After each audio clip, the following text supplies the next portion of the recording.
श्रीमद् भगवद गीता अध्याय 1 सारांश। भगवद गीता अध्याय 1 के श्लोक 1 से 19 तक। इन श्लोकों में संजय धृतराष्ट्र को सेना की स्थिति तथा सेना में आए गणमान्य योद्धाओं के बारे में जानकारी दे रहा है।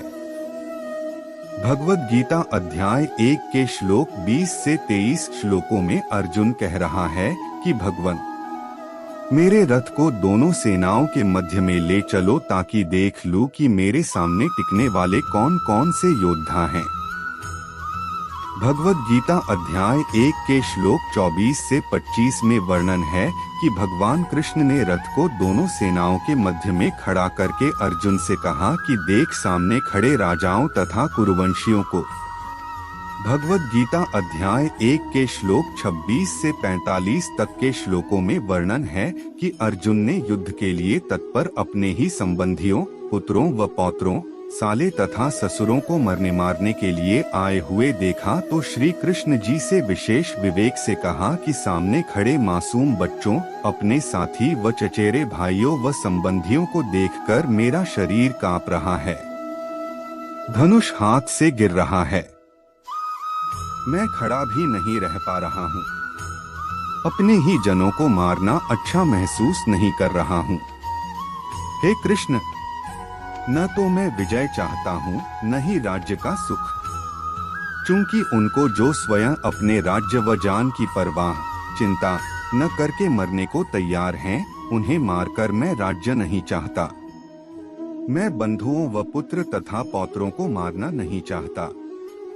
चाहे मुझे तीनों लोकों का राज्य भी क्यों न मिलता हो, फिर पृथ्वी के राज्य के लिए तो क्यों पाप करूं?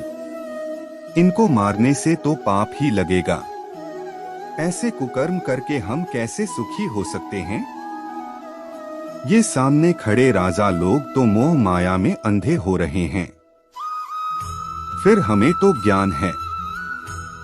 ऐसा क्यों करें कि कुल का नाश होने पर दूसरे दुष्कर्मी लोग हमारी स्त्रियों को बलात् तंग करेंगे, वर्णशंकर संतान हो जाएगी, पतिव्रता धर्म नष्ट हो जाएगा तथा धर्म कर्म न करने से नरक के भागी हो जाएंगे।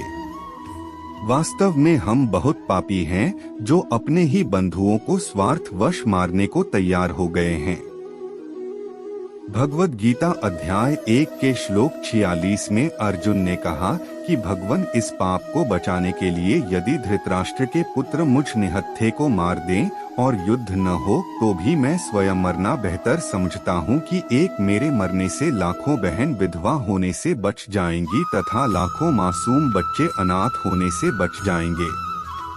भगवद गीता अध्याय 1 के श्लोक 47 में यह कहकर अर्जुन दुहखी मन से रथ के बीच वाले हिस्से में बैठ गया तथा धनुष को रख दिया।